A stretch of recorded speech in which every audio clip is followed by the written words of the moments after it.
Hey Leo, come on in. Me and Champion here are sitting here looking at your cards, seeing how amazingly talented you are and how you are able to handle all the things you handle. But the one thing I also want to tell you is I want to tell you about the April Astrological Report. Oh, sweetheart. The April, you want to go up there? Come on. Come on, baby. You go. Oi, oi, oi, oi. Okay. The April Astrological Report is there for all the energies of everything you'd need to know for what's going on with April, with yourself and other people, and what's going to affect them. So check that out. There's a full version and a short version.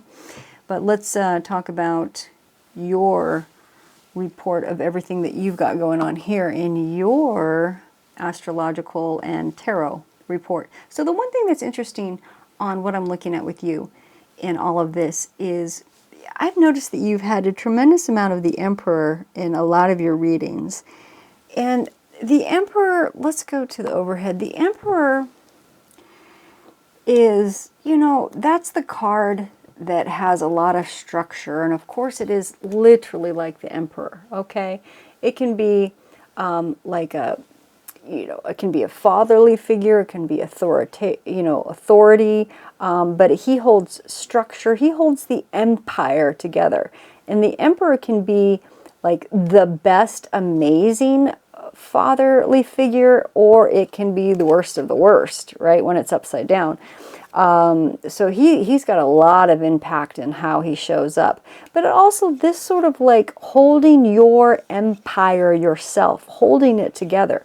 Whether you give that energy to somebody else in that position and how that feels for you, or whether you take it on yourself. I mean, it's Leo, my God, Leo, it's you. I mean, you are like, I mean, I know this card has like Aries in it and everything, but you are yourself, Leo. You're an emperor. So this theme has a lot to do with you. And also, the one thing it's saying right now within your Empire card is you have the Moon card here, which is saying some things are like hidden or up in the air or delayed, or it's like a I don't know quite yet card. It doesn't give you a yes or no. You're kind of in limbo land, right? One thing that's covering it is we have definitely, you know, the Five of Pentacles, and this one is about manifestation. But as we see, like there's people that are either wounded or sick, and they're outside this church, and there's the aspect of when challenges happen to us or people in us and how we go about that. There's the martyrdom, or there's the actually going into the church. The good news about this one is that you have it reversed, which is when it's reversed, it shows that the door is almost like this becomes the door that's available to open. Right? And fives in tarot cards turn up the volume. They intensify things. That's why these guys are like, I mean, they're hurting units, you know, out in the snow here, and they're pretty darn hurting units. But five makes it intense. In Pentacles, you know, manifesting of the physical and everything like that. So feeling it in the world and the manifestation of the struggle, of the intensity of the physical aspect of life, right, comes in. The nice thing about when this one is turned upside down, it's also the ability to be able to ask for help. Because so many times in life, like Leo, you're so strong, but you need to ask for help. And it's saying that you will. Because the King of Wands here is also there and reversed. So it's saying, see, this King of Wands he's the captain or a leader. He very much so is a Leo character. I mean, we even see the lines in the background, right? He does sometimes with that fist there. He can have a temper sometimes when he's, you know, got, you know, too much going on and can't handle his fiery element. He's a doer and he's wand, so he's fire.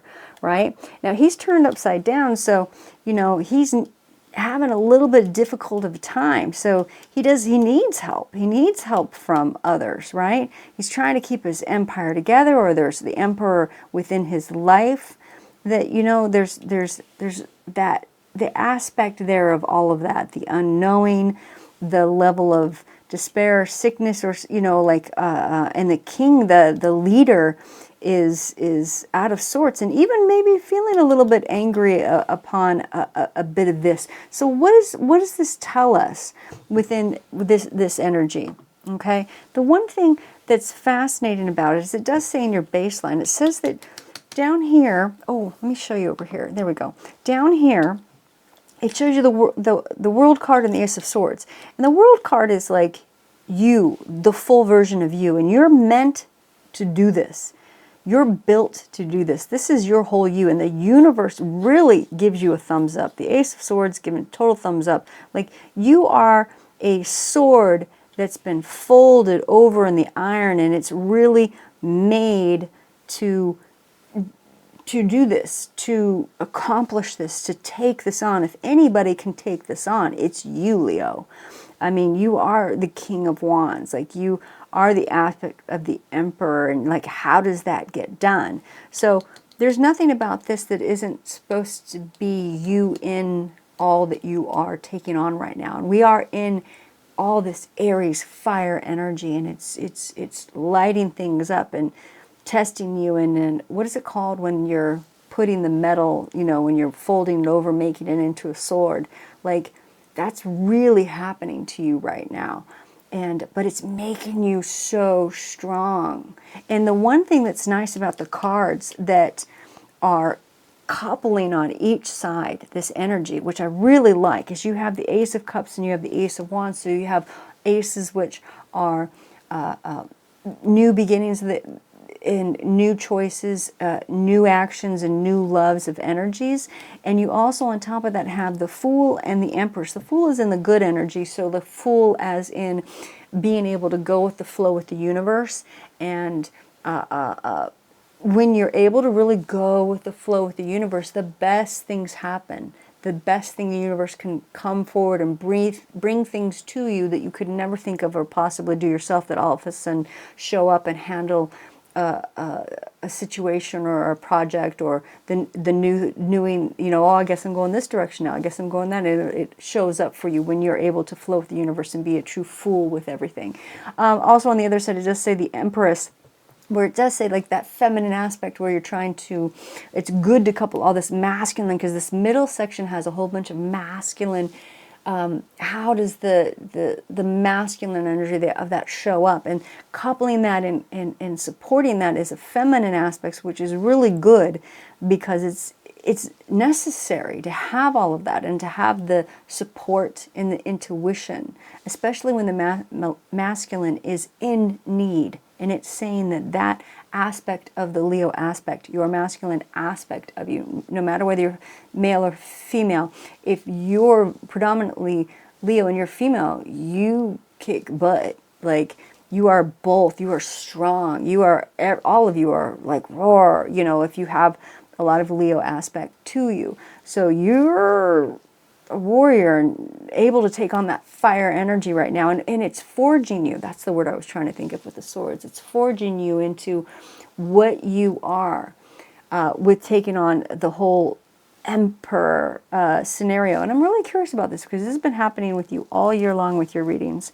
with the Emperor theme. Even look up the Emperor within yourself and the tarot card, and really grasp what that means to you for this year, because it's big for you.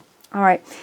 The one thing it talks about is it also talks about within your world, within the world, a certain aspects of your world are kind of turned upside down, so that you are having to go find new passions, and you're doing it. And the whole reason for your world being askew, or things turned upside down within your world card over here, makes you go find new passions, new things to fit into what you need. Because, for example, this card, when you have all of these emotional cups, they're not spilt, right? We got the 8 of Cups, and you have all of these, but there's this cup right in here that's like missing.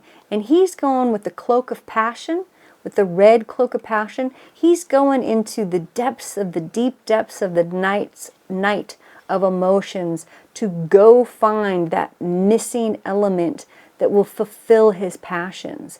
And he's willing, because he's that courageous, as he has his staff, his walking staff, which is also a wands of actions. He's willing to do what it takes to find that lost passion or that new passion. He might come back and add it to them, or he might leave these completely and go find that one cup that will fulfill him in all of his different, or her, different areas. You know, I say him because Leo is, you know, anyway, but so it's, you have all of that going for you and what you're meant to do. Whew, so going back here, you know, it does also talk about within, down here within like kind of attitude in your baseline, even though you're made for this, it does seem like there's a little bit of, there's challenges within your success of the family aspect. I don't know if it's keeping it together or it's what you've had to do. The Chariot card can also be sometimes moving. But when it's a victory card, but when it's upside down, it's kind of like delayed, or there's challenges to it. But there's definitely the aspect with the family card. You've got the 10 of Cups here, right? Which is very, very family aspect. And then over here, you also have the 10 of Pentacles, which is also lineage and family and all those aspects. And really trying to keep that together. So it is within your theme of the bigger picture of the people and the things that you consider family, and how important that is to you within this. Well, it's your empire, So, right, what that is.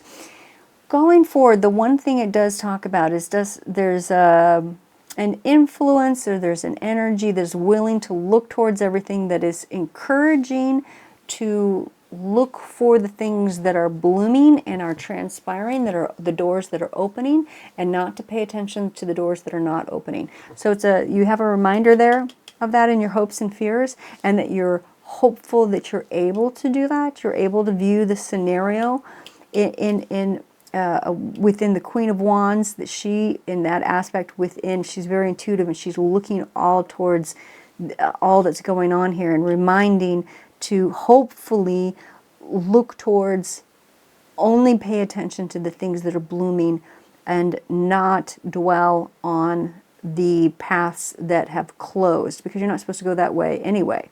And because if you're in the Fool energy and you're good energy, the Fool goes with the flow, doesn't ask a whole bunch of questions, just vibes and goes with the universe and doesn't fight it. So suggesting more of that.